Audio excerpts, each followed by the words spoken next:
channel. It's day 2, 1202 program alarm. Let's do some advent of code. On the way to your gravity assist around the moon, your ship computer beeps angrily about a 1202 program alarm. On the radio, an elf is already explaining how to handle the situation. Don't worry, that's perfectly normal. The ship computer bursts into flames. You notify the elves that the computer's magic smoke seems to have escaped. That computer ran ink code programs like the Gravity Assist program it was working on. Surely there are enough spare parts up there to build a new ink code computer. An ink code program is a list of integers separated by commas, like 1, 0, 0, 3, 99. To run one, start by looking at the first integer, called position 0. Here, you will find an opcode, either 1, 2, or 99. The opcode indicates what to do. For example, 99 means that the program is finished and should immediately halt. Encountering an unknown opcode means something went wrong. Opcode 1 adds together numbers read from 2 positions and stores the result in a 3rd position. The 3 integers immediately after the opcode tell you these 3 positions. The first 2 indicate the positions from which you should read the input values, and the 3rd indicates the position at which the output should be stored. For example, if your ink code computer encounters 1, 10, 20, 30, then it should read the values at position 10 and 20, add those values, then overwrite the value at position 30 with their sum. Opcode 2 works exactly like opcode 1, except it multiplies the 2 inputs instead of adding them. Again, the 3 integers after the opcode indicate where the inputs and outputs are, not their values. Once you're done processing an opcode, move to the next one by stepping forward 4 positions. For example, suppose you have the following program: 1, 9, 10, 3, 2, 3, 11, 0, 99, 30, 40, 50. For the purposes of illustration, here is the same program on multiple lines, split into multiple lines. 1, 9, 10, 3, so that's going to be an opcode of 1, 9 is my input, 9 is my first digit, 10 is my second digit, 3 is where I store the result. 2, 3, 11, 0, 2 is my opcode, 3 is my first number, 11 is my second number, 0 is where I want to store it. Well, okay, I said 9 and 10 were my numbers, but really it's whatever is in 9 is the number that I take. 99, finish the program. 30, 40, 50. The first 4 integers, 1, 9, 10, 3, are at position 0, 1, 2, and 3.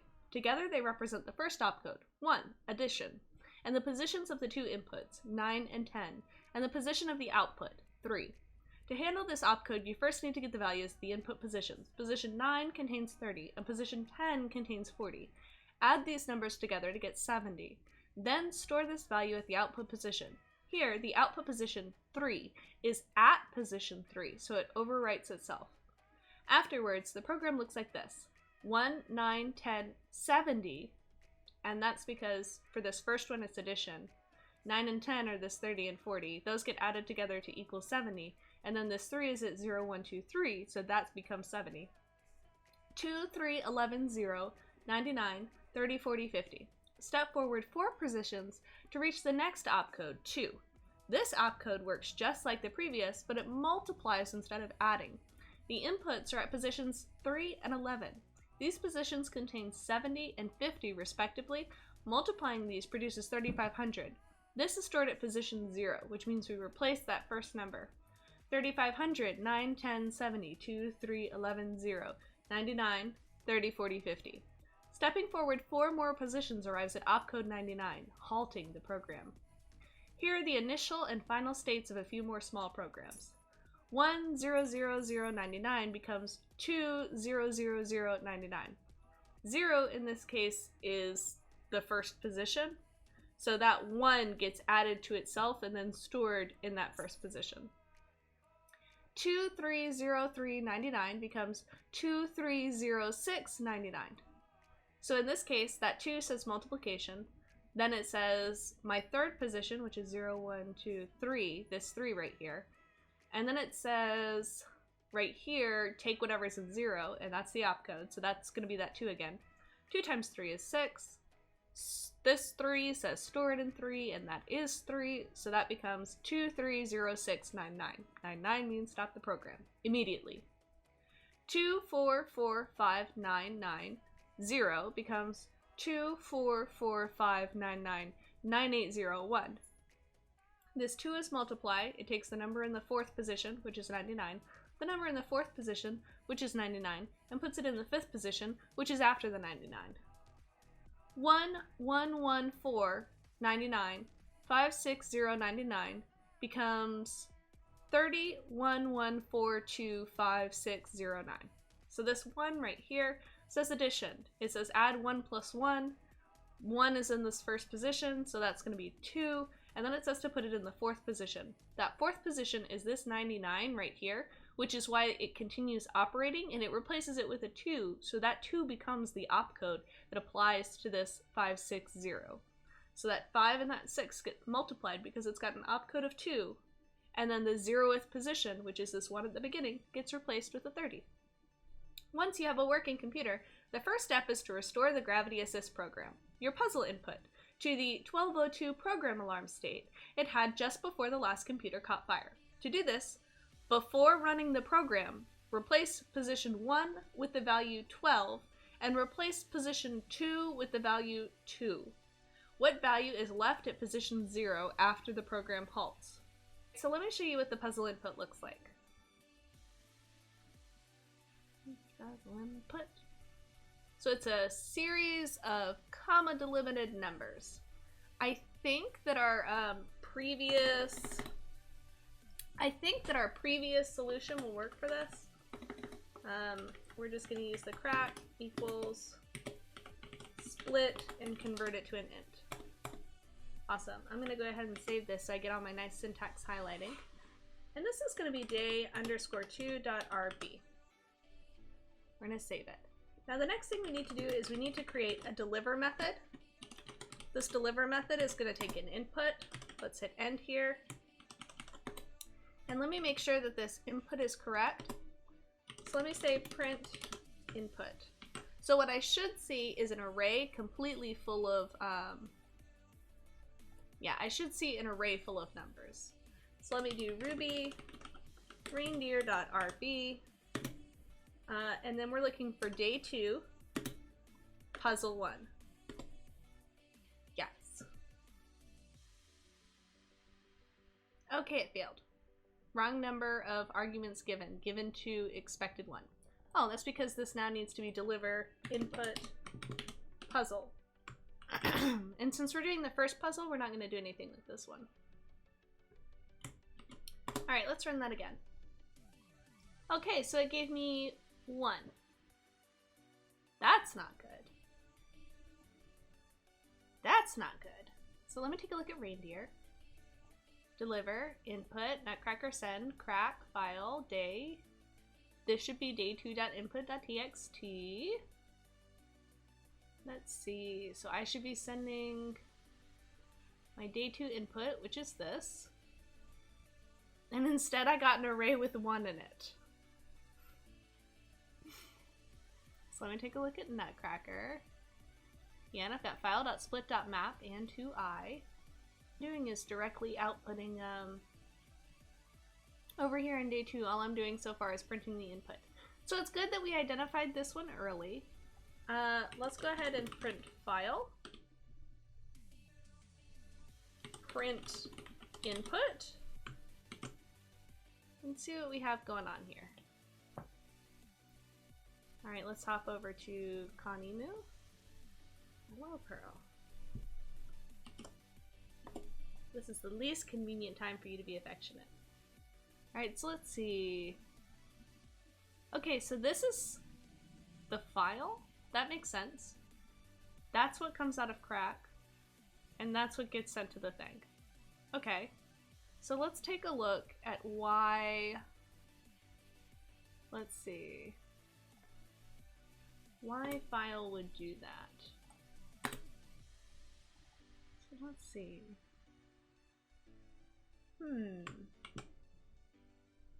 I don't want to modify this too much, but I do know that this is the issue, so I might as well go down here, self dot split, turned it into ints, and split int 2. I'll rename it once I actually know what's going on. And even though I'm calling this file, it should really be file output. Because we're not actually passing a file into it. The file's already been read. Alright, so let's see. I'm gonna take file, and I want to call split on it. And I just want to return that. So let's see, we'll go into here. We'll make this split int underscore 2. Hop over to here, and we'll call this again.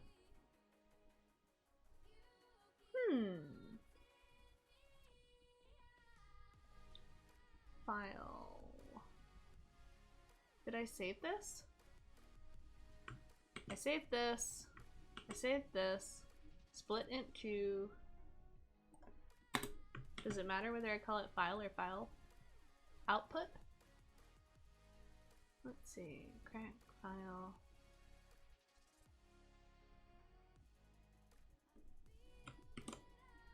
Let's run this again.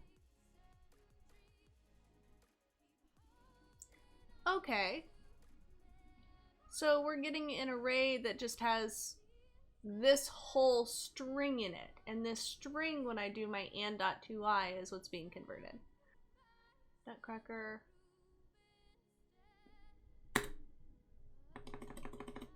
Let's do comma delimited. And instead of doing file.split, comma. And let's see what that does for us. See if we get our correct output now. No! Because I renamed it! Comma delimited! Watch me misspell comma delimited. No, it worked! Okay, so that did exactly what I wanted it to do. And now all I have to do is come over here to comma delimited int. And I'll just do that dot map, exclamation mark, and colon 2 underscore I.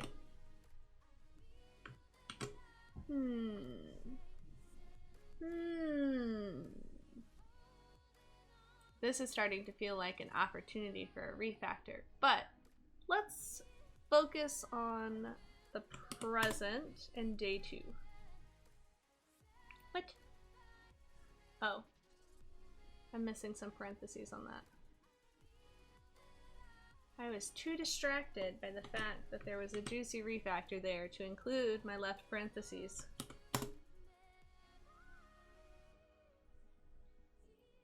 Why?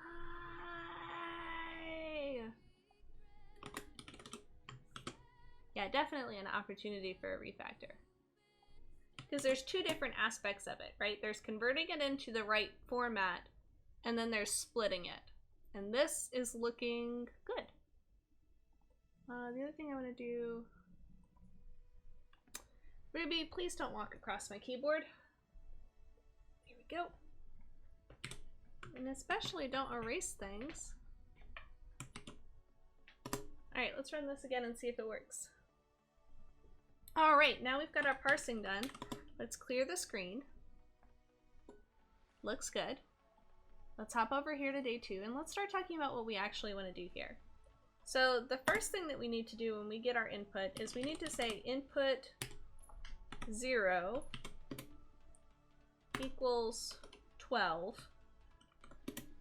Yeah, right? Because those were our rules. Let's hop back over here to advent of code.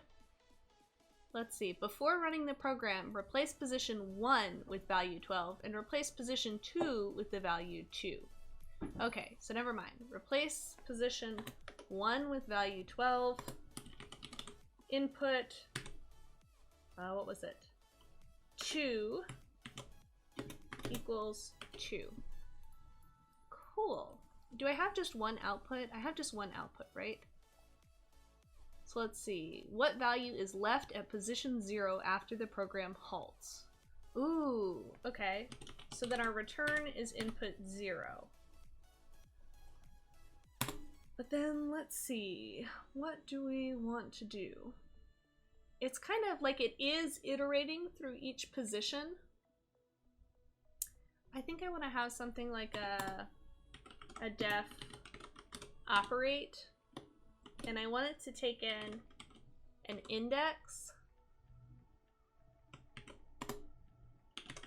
Let's see. And what it should do is take that index. Yeah, it's gonna take the input too. So we go input, and we'll make a def operand. This one's the easiest one to do. And that's gonna be index input 2. And all of these are gonna mutate index.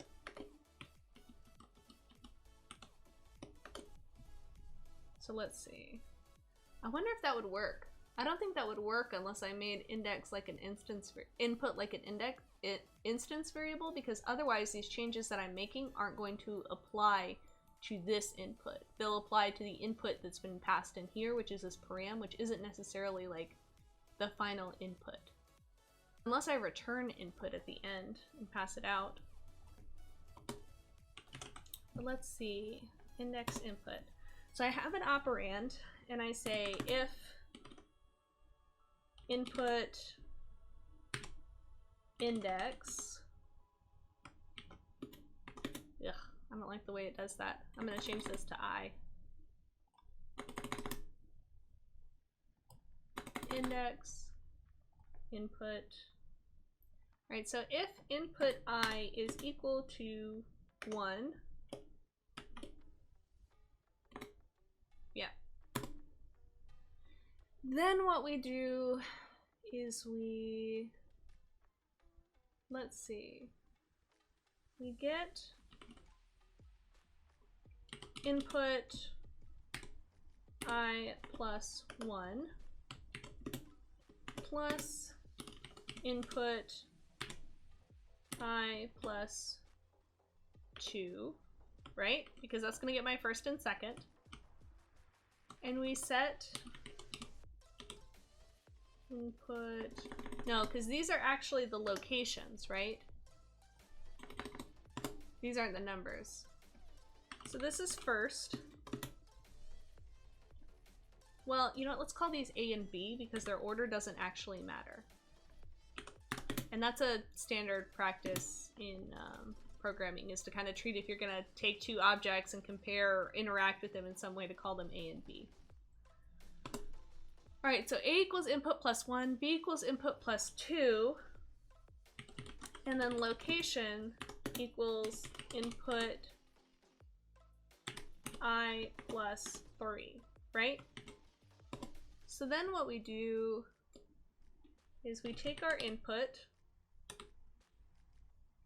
A, we add our input B, and we set input location equal to that, right?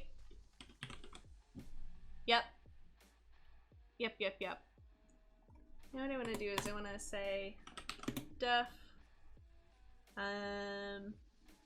is there a way for me to get A, B, and location that would be easier than what I'm currently doing? Because I don't want to do this A, B, C thing. Do you know what I could do? I could do if input I equals 1, or input I equals 2. Then I do this, and I say if input I equals 1, input location equals A plus input B, else. Oh, you know what I can do? I can make this a ternary, and that'll look really nice. So input location equals input I equals 1. Question mark. Input A plus B, or input A, oops, outside, times input B. There we go. How's that? That's better. So here we're getting all the keys for our operand, and then down here we've got the input. Let's just say end there, and then we'll say return if, return what? Return input? Yeah, return input. We'll make this recursive. Return input if,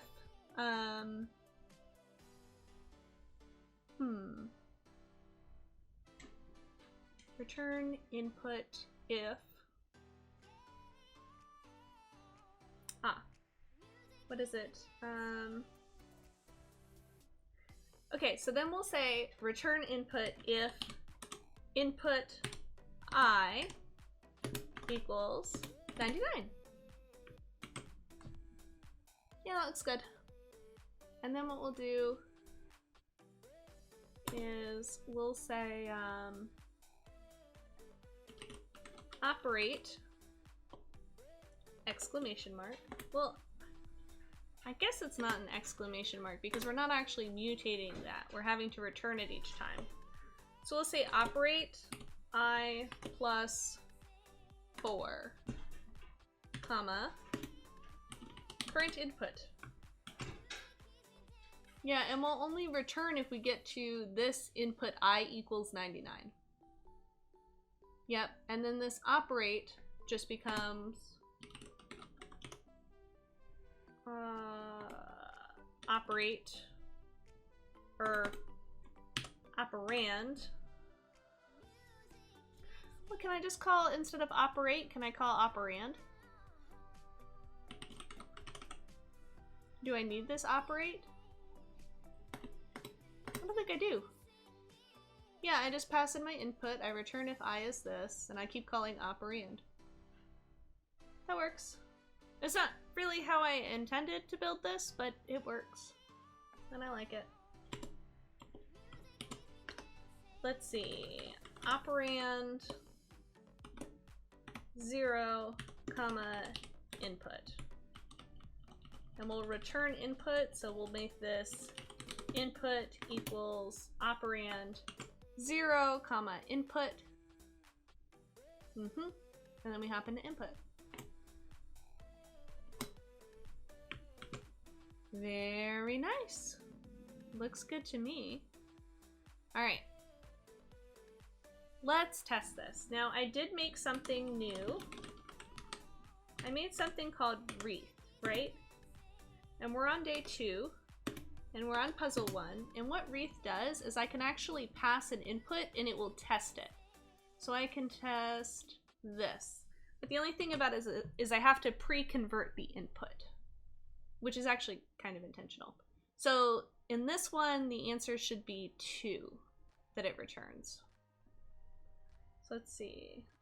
Control V. Square brackets.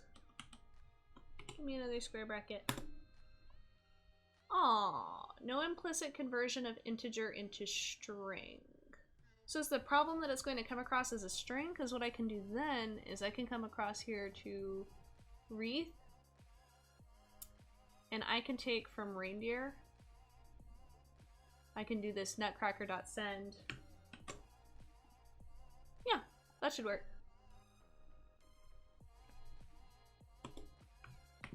Okay, so now all I have to do is come over here to reindeer. I have to grab nutcracker, take it over here and add it to my requires. Now my input is this. It's argv2. I'm gonna call this string. I'm gonna put in there string because that's really what the puzzle is gonna send. And then I'm gonna say this is input equals equals nutcracker.send. So remember, nutcracker is our parser. That's what's going to break everything down, and that's what we're looking at here with comma delimited int. It already knows which crack to use because I've imported the right day into Wreath. Or it already knows how to crack the code and parse it. I don't nutcracker, nuts crack. Anyway, so then this string is going to be arg2. All right, so no implicit conversion of integer into string. So then what we do is we wrap this entire thing, I think, in quotes. That's so weird. Also, the print's not helping at all. Like this, in like separating out the lines. Once I put a forward slash in there.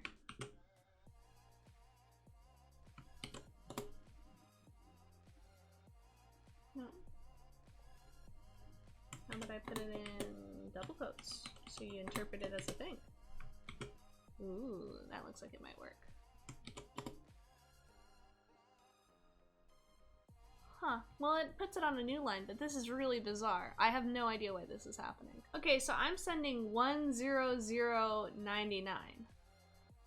And it's returning 000099. That is weird! Oh, I don't like that. That's weird. Why does that happen? I want to come over here. I want to know what, print... Oh, hold on. Need some space here. I want to know what print file.split.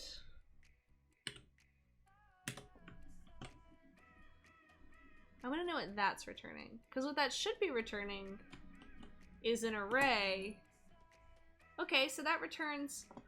Oh! Oh! So this is probably a problem with my input.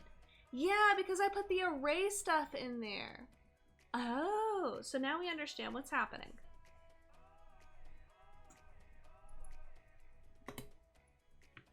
Now we understand what's happening. All I have to do is remove these little array things, turn it into a full and proper string, and it complains. Undefined method plus for nil.nil class. Thank you. That was what I was hoping for. Let's see. Input A plus input B, operand, return input if input I equals 99. Okay, nil.nil class. Line 6 and deliver. Let's start here. Print input 1 becomes 12, input 2 becomes 2. Oh, input 1 becomes 12. Input 1 isn't viable. So if input 1 becomes 12, that's not an option for this particular one, because this doesn't have a 12th position. Oh, so what they're saying is you essentially need to turn this on or off. Okay, so let me do this. If puzzle equals 1, do these two. And then what I'll do is I'll just say in here, when I do Wreath, I'll just say that this is puzzle 0. That did not erase what I wanted it to. Now it's going to try and run day 201 and realize that that does not exist. And in fact will never exist because this is an advent calendar, which means it only goes to 25. Alright, so how about we try that? Oh, that returned 2. I believe that is the correct answer. That is the correct answer. Alright, let's try 230399. Hop over here. Drop that in. Also 2. Is that correct? That is correct. How about one where the first one changes? How about this one? So this one should be 30. Let's test that one, and then I think we should be good to go. To just run this on the input. 30! That looks great! And that one's the one that has the weird stuff with the 99 and everything. Alright, so instead of doing wreath, now we're going to do Ruby reindeer.rb. We're going to do it on puzzle 2, or we're going to do it on day 2. We're going to do it on puzzle 1. And those are the inputs I need. So I got the answer 406,198. Okay, so let me copy that. Oops. Let me copy that. Hop over here to Advent of Code and drop my answer in. And let's submit.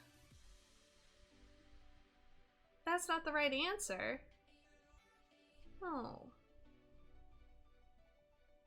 Return to day 2. Let's look at this a little bit. Well, I can't parse through the whole thing. And it's very difficult for me to figure out where the issue happened. I could go through a couple of operands maybe. You know what? Let's try this. Let's print input I unless input I, yeah, unless 1, 2 dot include input I. Okay, so now I'll print if I ever hit an I value that is not 1 or 2. Which means I don't really need this anymore. I don't need this end anymore. I can just shift tab this. Yep. Okay. So let's run this and see if I get anything printed out. Huh, undefined method include for 1, 2 array. Is it includes?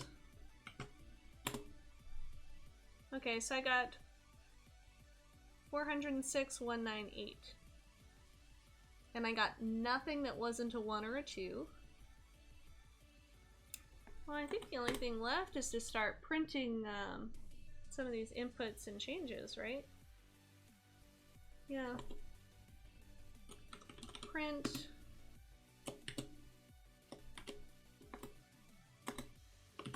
operand, colon. We're gonna learn some troubleshooting. Alright, so my operand is actually input I. My A is gonna be A. My B is gonna be B. And my location is gonna be location. Take away these extra curly braces. Let me control X this and put it down here. And then print input.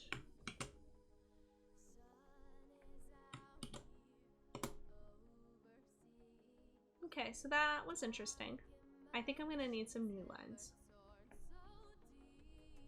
So I'm going to add a /in here, and then print /in.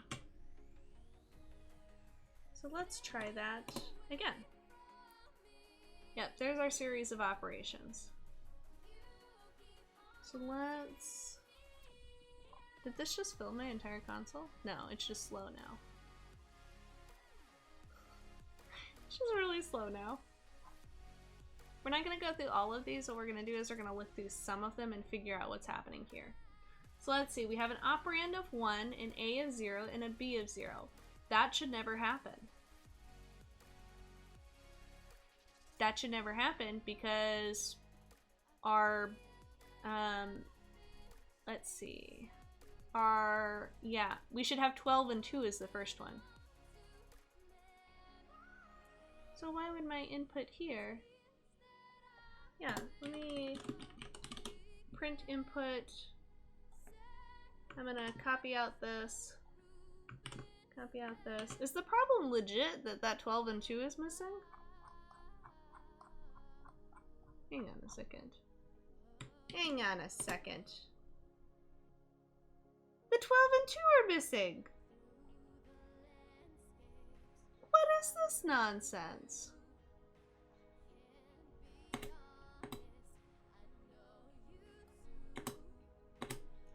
Is it a problem with this, or is it a problem with the puzzle coming through? Is puzzle coming through as a string? Ah! Okay, so puzzle was coming through as a string. So let me do this. If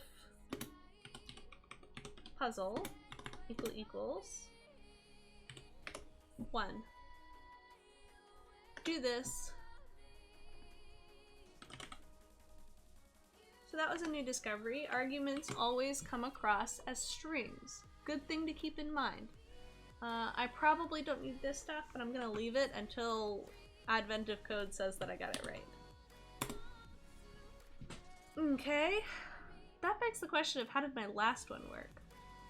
You know what I mean? Like, how did my last one pass when I was passing in those 2s? Control C. Let me actually check that. Day 1.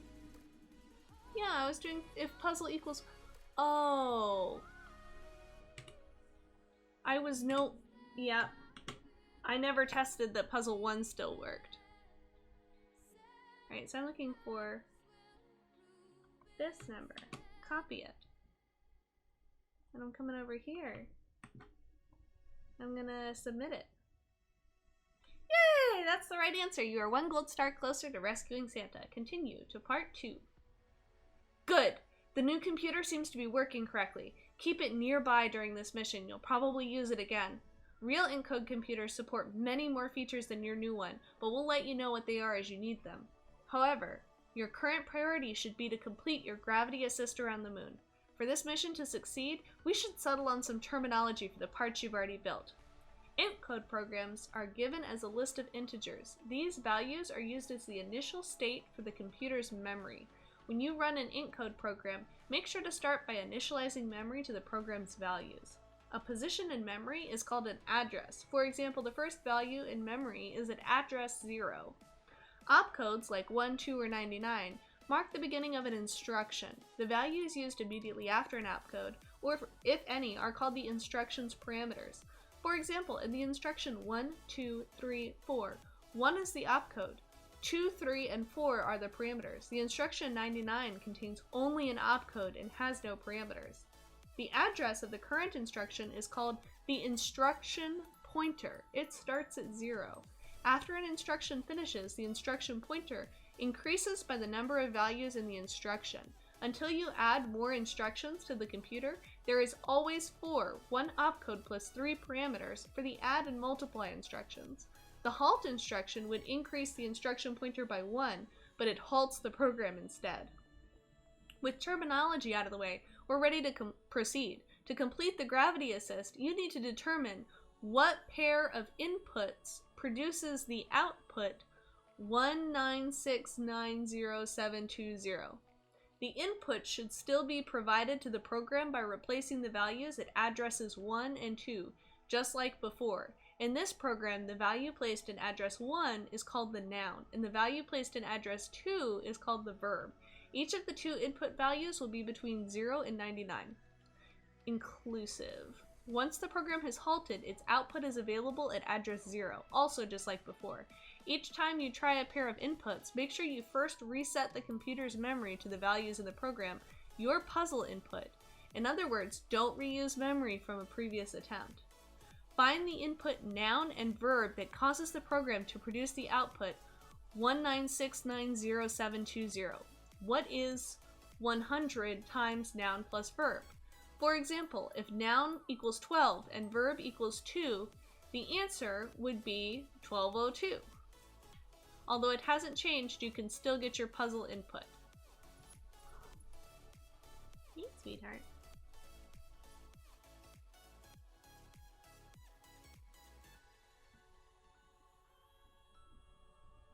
Okay, the key part of this is the input should still be provided to the program by replacing the values at addresses 1 and 2, just like before. In this program, the value placed in address 1 is called the noun, and the value placed in address 2 is called the verb. Each of the two input values will be between 0 and 99 inclusive. So, yikes. This, I think, is kind of an unpleasant one. And I think I want to start at 99 and work my way down. But basically what you need to do, and I am going to need a def operate method now. Yep, I need a def operate. And what I do is I take this and I drop it in there. And I have input equals operand 0 input.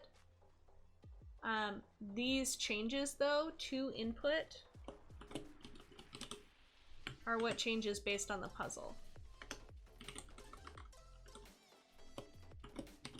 And the thing is, for the first one, like if puzzle 1, then all we do is we do input 1 equals 12, input 2 equals 2, and then we operate. Else, if we're in puzzle 2, let me do an else if. Else if. That way I can still do my stuff. There we go. With re. Where I just say like I don't want a puzzle. Let's see. Else if puzzle equals 2. Then I want to operate input. Let me check.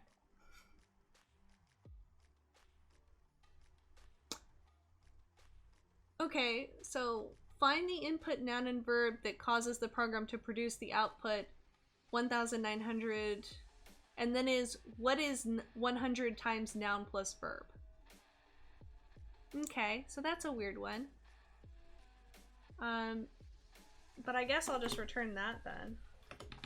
100 times, hold on, 100 times noun plus verb? Oh, 100 times noun plus verb. There's no parentheses in there. I thought it would be verb plus noun, but I didn't check the output, so that would explain why I was confused. So let's see, if operate input equals this, return that. And that should just end and exit this. And if it doesn't give us an output, then we'll know that we didn't find it. Yeah, so then what we do is we say input 1 is equal to noun. Input 2 is equal to verb. And then the other thing we need to do is we need to sanitize our input each time. So we'll say attempt equals input.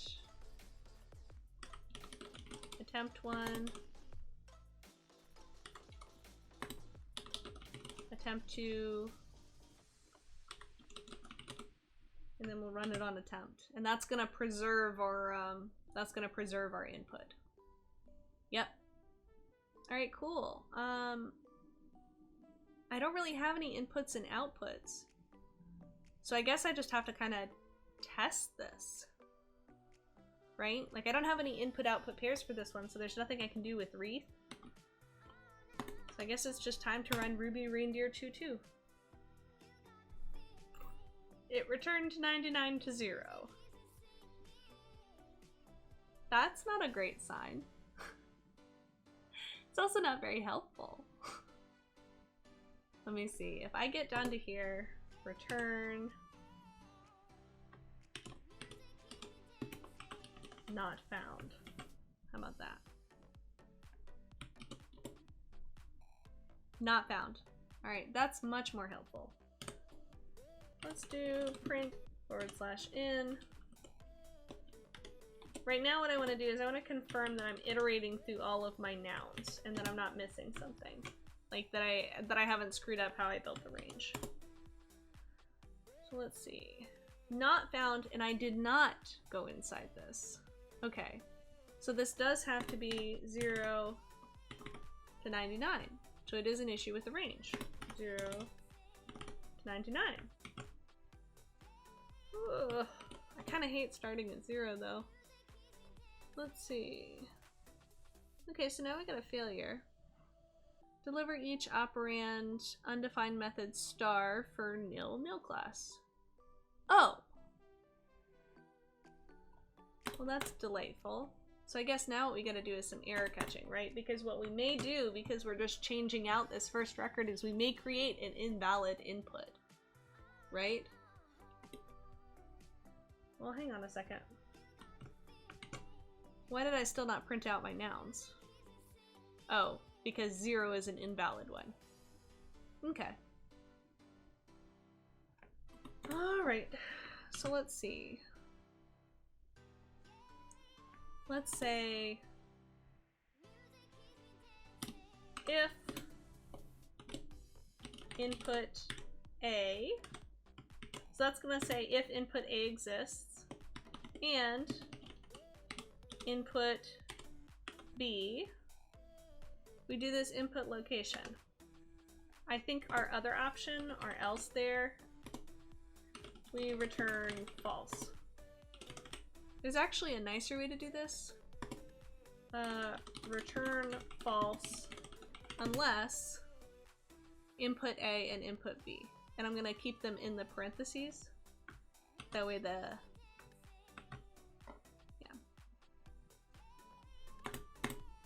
That way I'm sure the unless understands what it is. I think the unless would understand what it is regardless, but we'll just make it easier. Okay, so you failed. Operate. Undefined method array for false class. Let me see. Input 0. So maybe what we need to do is just return an array with 0 in it. And that's how we'll indicate that it's a failure.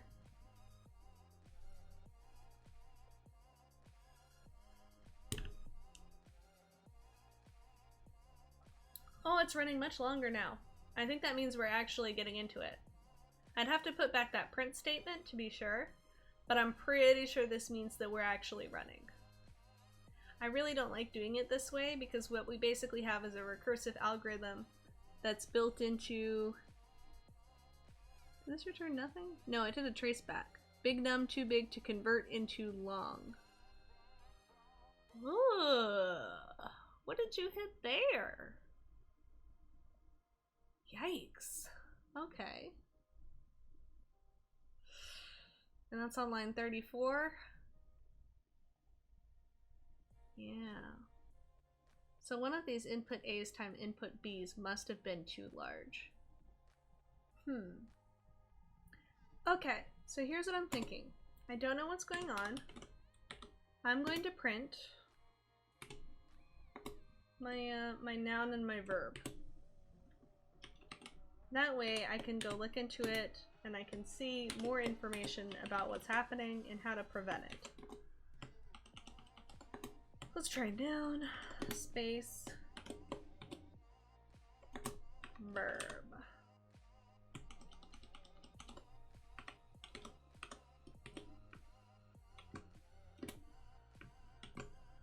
And maybe what we do is we kind of wrap these in a try and see if they work. But yeah, let's see what happens when we do that. Okay, so we made it to, hold on. We made it to noun to verb 5, and noun to verb 5 somehow led us to this. Okay. So, how do I deal with that here?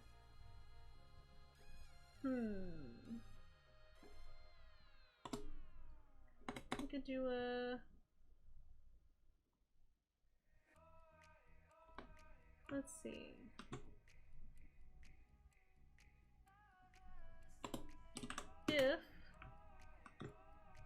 Put 1 equals I. Control X. Control V. Else. Try. I haven't had to do a try catch block in a really long time.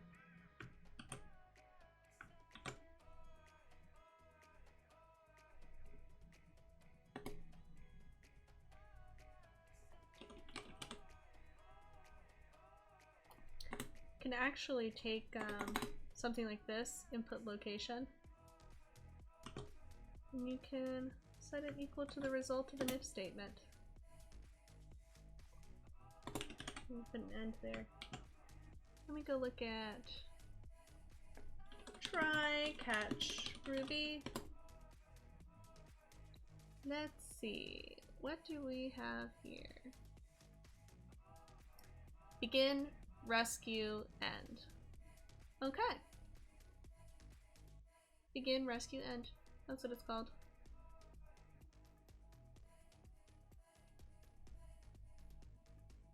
Let's see. So what we'll do is we'll do begin, rescue, end. And in here we'll put a print input A,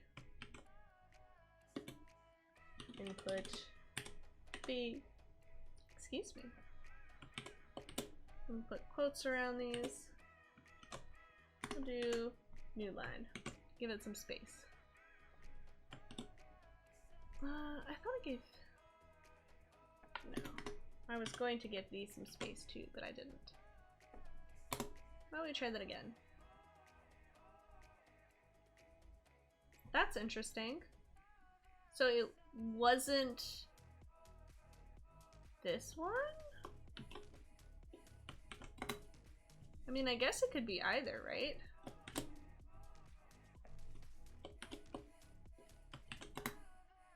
I didn't expect that though. So then I guess what we can do is we can go back to this, right?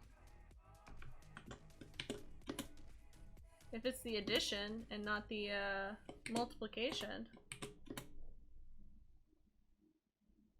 Well, you know what it is? The issue is when we try to set it. So that wasn't going to capture it anyway.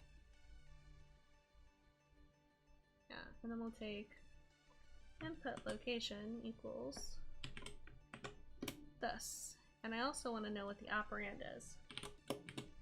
So give me my op, curly braces, input I. Looks good. And then this else disappears.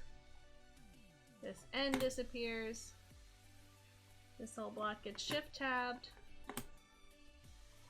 Trim out some of that extra space. And then we try this again.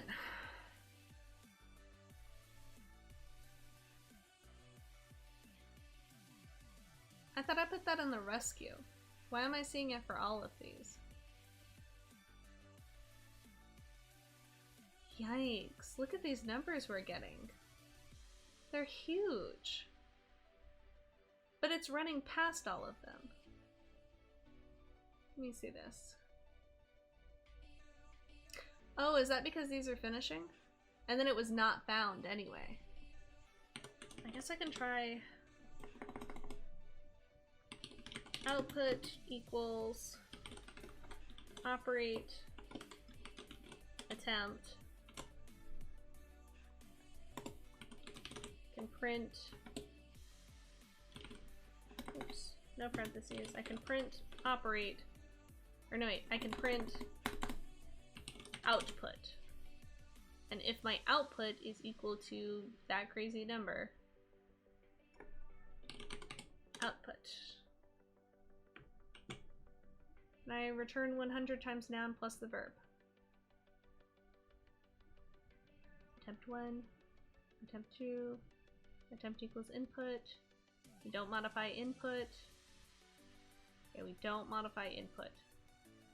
Unless the puzzle is equal to 1, and it's not. It's equal to 2.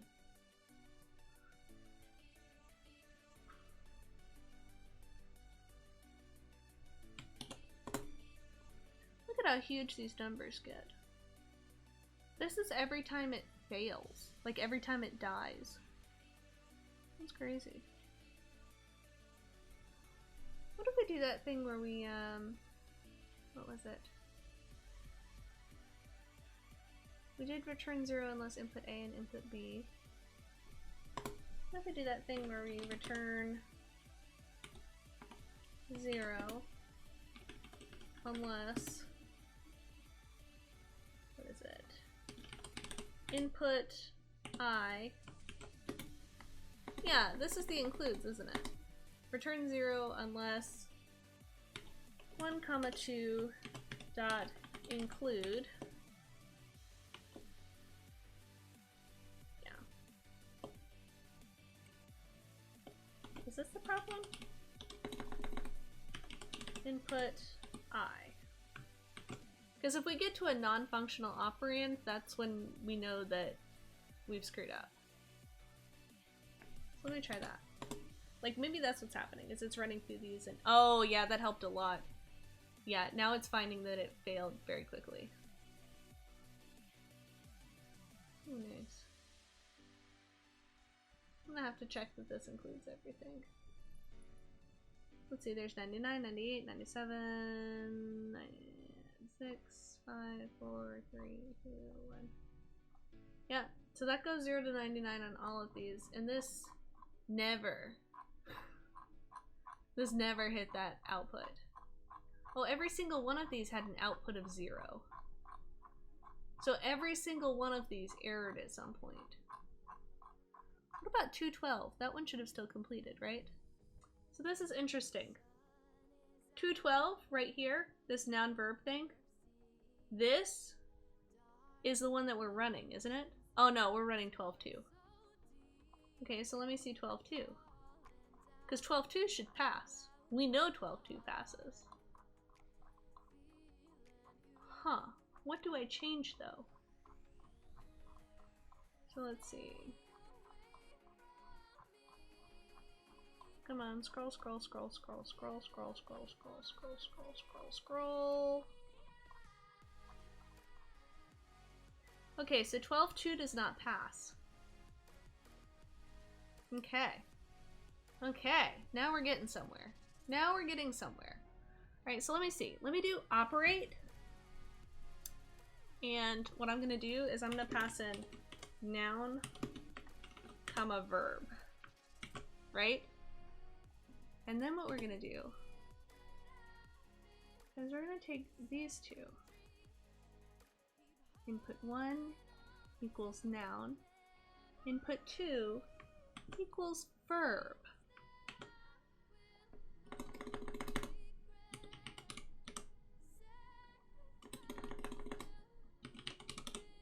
Right? And then we're gonna run this as operate 12.2. And I'm gonna test that my puzzle 1 still works. Right? Because that should work. We're calling operand, we're starting at 0, and we're going to input, right? So then this operate would be attempt, comma, noun, comma, verb. That's actually really pretty. I like that. And this means that input is perfectly preserved, like no issues at all.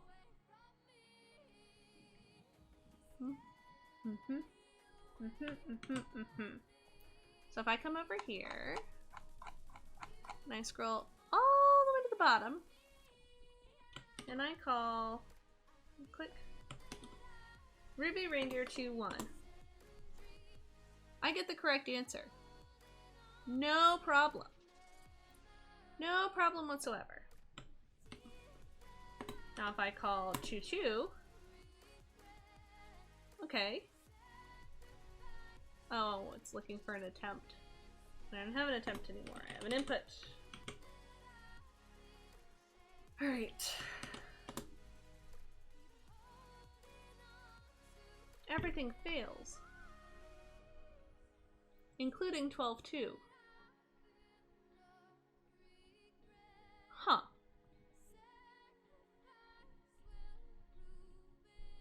I'm using the same input, right? Oh, let me check that. Print input. Print input. Let's try that. Let's see, Ruby Reindeer 2-1. Ruby Reindeer 2-2. Why is 2-2 so much? Oh, because I'm printing input for each one. Am I printing input for each one? Why am I printing input for each one? Oh, because I put it inside of the 99. Okay, how about up here? We print input. How about this? Print butts. If input not equal to, let's see. So we're gonna print our input up here. And then we're gonna say check equals input. And if my input is not equal to my check, I'm gonna be like, this is not working. Alright, Control C. Just stop. Yeah. Let's try that again. There's my input. Total of 0. It never didn't match the check.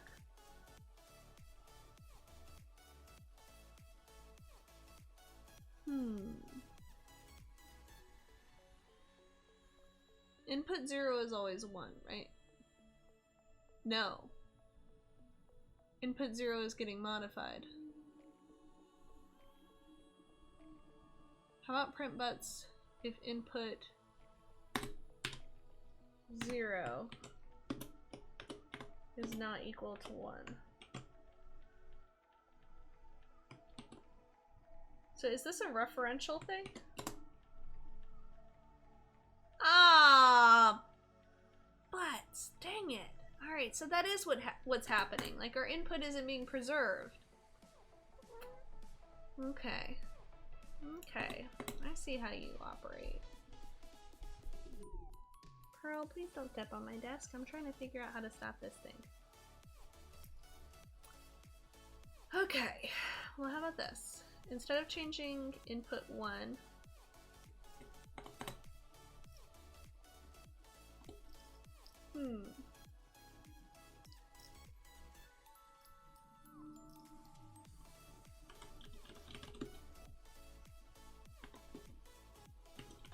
temp equals input.dupe.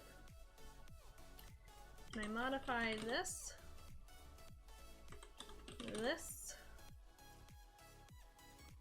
this, this, and this.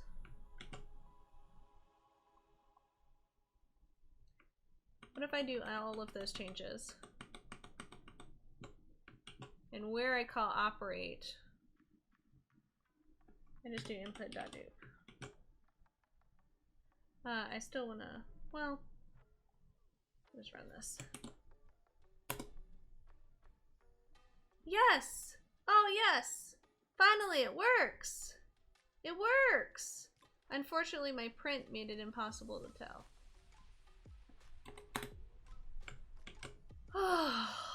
We should have a 4-digit number. 9342. Oh my gosh. Thank goodness. Thank goodness. That took a lot longer than I expected. Alright, cool. Let's hop over here. Let's click this. Let's click that. That's the right answer. You're 1 gold star closer to rescuing Santa. You have completed day 2. You can share this victory or return to your advent calendar. Thank you all so much for watching. This has been Advent of Code day 2. I'll keep you updated. I'll keep creating these over lunchtime. Alright, bye. Okay, we've got 30 seconds before YouTube whisks you away somewhere else, so start furiously clicking. There's a like button, subscribe button, bell icon. I've got links and stuff in the description. What else? There's social links below me. Ooh, if Future Rachel did her job right, there's a video over here. Ooh. What else? Oh, most importantly, thank you for watching. I don't know if we'll ever see each other again, or if you're going to another of my videos, so aloha.